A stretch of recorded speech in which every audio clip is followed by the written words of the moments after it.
orasan ng pagkain upang lumiit yung bewang o tiyan natin. That is one of the secret when it comes to improving your health.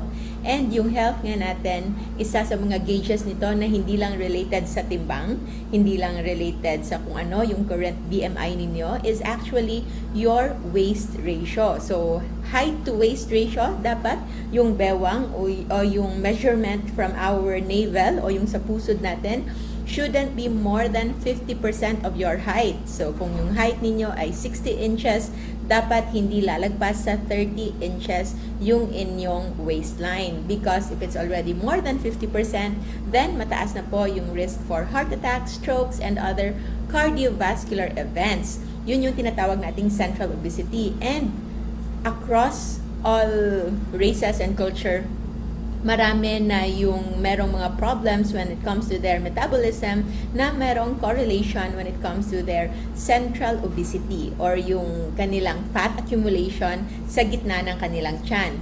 Merong iba mataba, merong ibang payat, merong ibang muscular, pero yung tiyan nila malaki, and it has a correlation on the amount of visceral fats na nasa loob ng ating stomach, ng ating internal organs, ng ating intra-abdominal cavity. So, kapag sobrang taas ng visceral fats or the fats that are considered as yung mga nakabalot sa ating internal organs, that is a high risk of metabolic problem. So, yun yung pinaka-importanting alamin natin when it comes to lowering our abdominal girth, yung waistline, yung bewang, yung tiyan natin, when it comes to improving our health. And this is related to one of the questions na binigay ng ating mga participants in National Low Carb Day last October 2, 2022.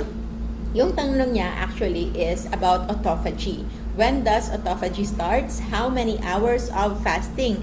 Ano ba yung autophagy? If bago pa lang kayo sa ating page, sa ating group, welcome po. Autophagy, isa po siyang metabolic process. Isa siyang pangyayari sa ating katawan na nangyayari kapag tayo ay naka-fasting. Although maraming types of autophagy, there's microphagy. So, ibig sabihin merong mga maliliit na pangyayaring parang autophagy din sa ating cells.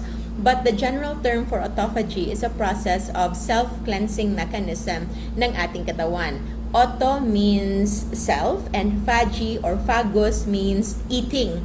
So parang kinakain ng ating sarili, yung kanyang sarili din. So it's a self-eating mechanism ng ating katawan, ng ating cells in order for it to be cleansed. Para itong overhauling, parang general cleaning na nangyayari sa every individual cells ng ating katawan to optimize its function. Ibig sabihin, kinukuha niya yung mga defective parts and nire-recycle. It can be used as energy. It can be used as other parts ng ating katawan to support our growth and to support our daily activities. And yung pagkain niya ng mga defective parts na ito or yung mga non-functioning parts na ito will also be the one na maglilinis ng ating system for it to be improved. So that is basically cleansing, healing ng ating health. So, when it comes to autophagy, isa itong Nobel Prize awardee concept na nakita ng isang Japanese scientist na yun nga, when one organism is deprived of food, kapag hindi ito binigyan ng nutrisyon, merong break sa kanyang pag-nourish sa kanyang sarili, then autophagy will occur. So, autophagic process is an ongoing science na mas lumalalim pa, but what we know now is it's one of the secret. Isa pala ito sa mga sikreto kung paano lumiit yung bewang natin, and of course it has something to do with our food intake. So our food intake, hindi lang siya about quality. So of course, welcome to our page, especially hello to our Life Without Rice members and low carb feasting and fasting community members, and of course most especially sa mga enrollees natin sa low carb and fasting masterclass, and also to the participants of NLCD, both virtual and face-to-face attendees. Because of your support to our platforms, to our activities, to our communities, we are able to do what we do. So maraming salamat po. And moving forward, yung autophagy, hindi lang siya basta self-cleansing mechanism, but it can also optimize one's function na mag-i-improve para kang magiging level 2.0. For those of you who have been fasting for so long, intermittent fasting, how many hours in a day, it depends on you, but you will know kung ano yung sweet spot ninyo, kung kailan yung oras ng pagkain na nakikita nyo that you are at your best. So going back, activation of autophagy has something to do with food intake. So food intake, hindi lang siya about quality of food. When it comes to quality, we are looking into low-carb nutrition. Kung ngayon pala kayo nakarinig ng low-carb nutrition, you are invited to watch more of our videos when it comes to low-carb, because today is beginner's low-carb for our LCF talk kaninang 12 noon. I hope you can watch that video. Second is the quantity. Gaano karami yung inyong kakainin. There are konti, low calorie. There are also adequate calorie but small frequent meals, and those are somewhat effective in certain people, but they are just not sustainable, especially the low calorie.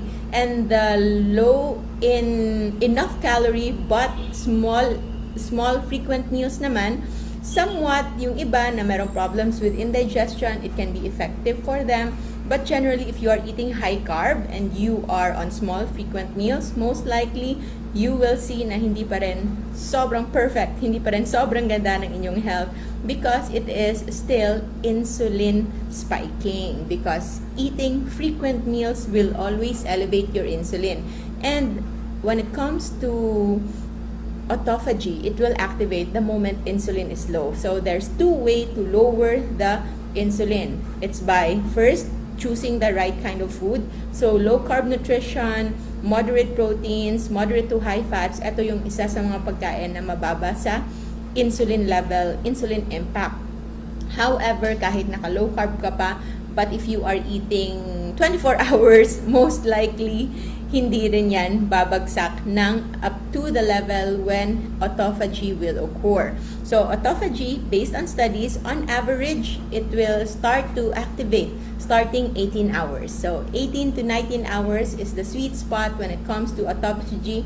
Magsisimula na yung cleansing ng ating katawan, starting with fat burning, and of course, yung mga protein build-up na nagpo-cause ng inflammation, ng problems in our system, causing so many other na mga dysfunctions will also start to be recycled. At kapag nagsisimula na silang i-recycle, yan ay magagamit na into energy. That's why kahit naka-fasting ka, pwede ka pa rin hindi manghina, especially if you are taking in your electrolytes. So 18 hours is the first spot wherein there is already the start of ketosis. So yung ketosis na yon is the start of fat burning dahil mababa na yung inyong insulin level sa katawan. And of course, if you are doing low carb, it can even be less. And if you are doing low calorie sa simula, especially for those who want to lose weight, na pwedeng mag low calorie muna initially, but again, not sustainable.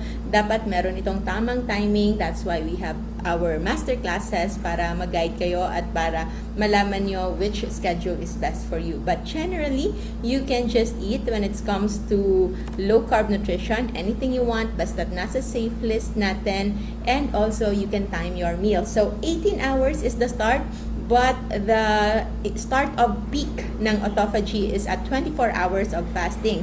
This is not for beginners. Kung ngayon pa lang kayong nakarinig ng mga taong nag-aayuno, nagfa-fasting, then don't go into 24 hours fasting na hindi kayo prepared. Try to study first, try to learn everything that you can first, and good thing we have groups like the free groups natin, low carb feasting and fasting community. I-type nyo lang dyan, fasting, at marami na pong discussions on how to do it safely.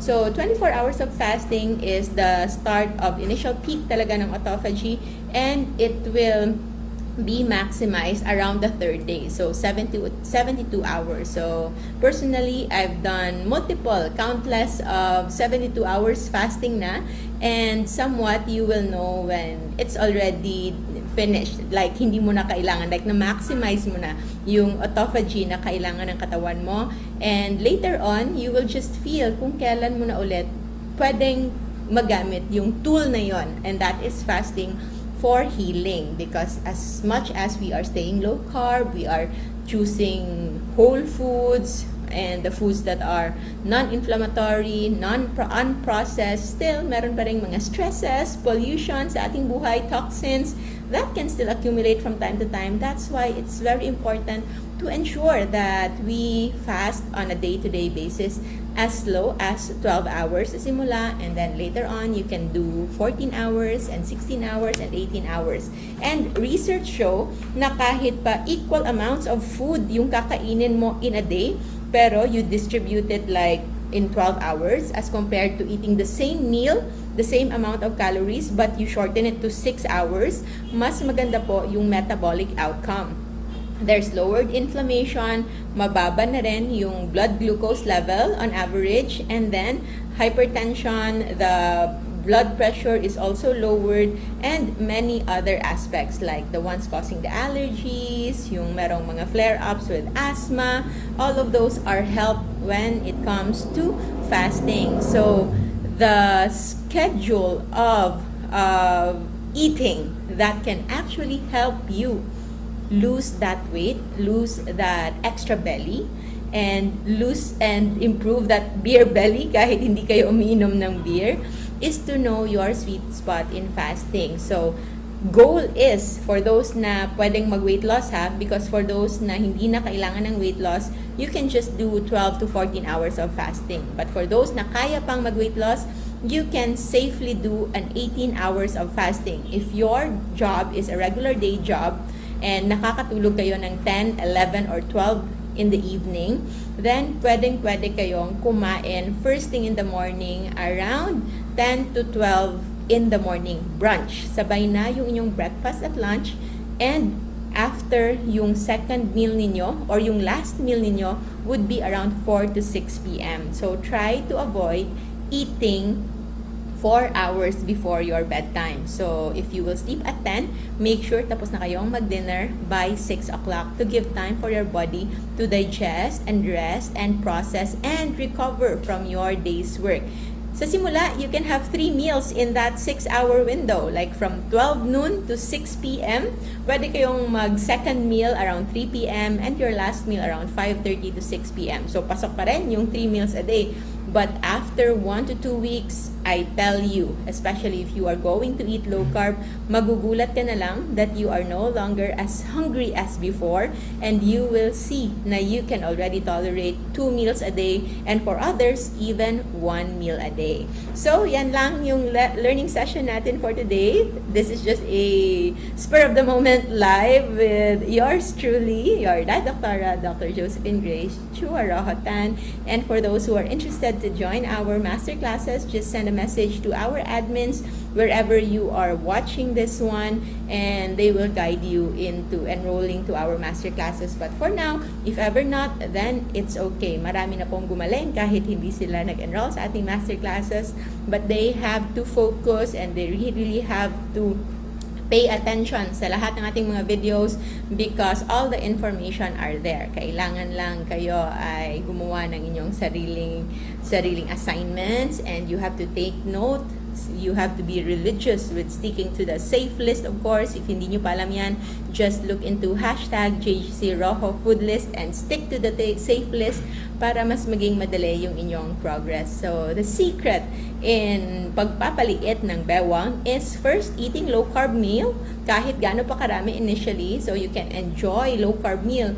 Ito yung isa sa shocking para sa iba. Pwedeng kumain ng lechon, pwedeng kumain ng baka, pwedeng kumain ng meat, isda, itlog, chicken, seafoods, and other meat products, other proteins and fats, as long as they're natural, less processed, yung mga 1 to 2 times lang na processing, hindi yung multiple times, because that can make them already an ultra processed like hot dogs na hindi na talaga mukhang meat.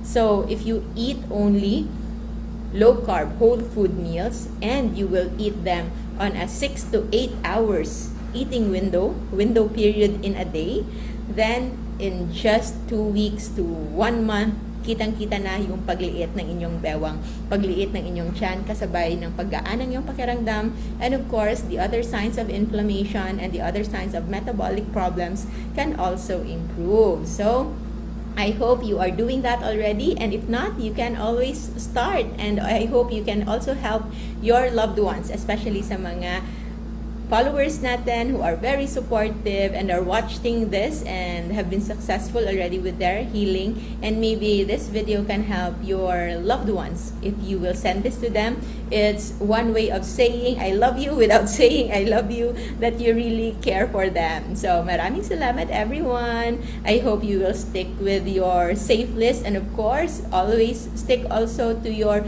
desired fasting schedule para mas ma-maximize natin yung autophagy or cleansing process ng ating katawan to lower down our visceral fats, liliit yung ating tiyan. The weight loss is just secondary. The aesthetic effect, looking good, is just secondary. It's your healing that is our primary concern. So maraming salamat. I'll see you again in our next video. And of course, as always, remember to stay low carb so that we all stay safe. Bye-bye. Have a good night.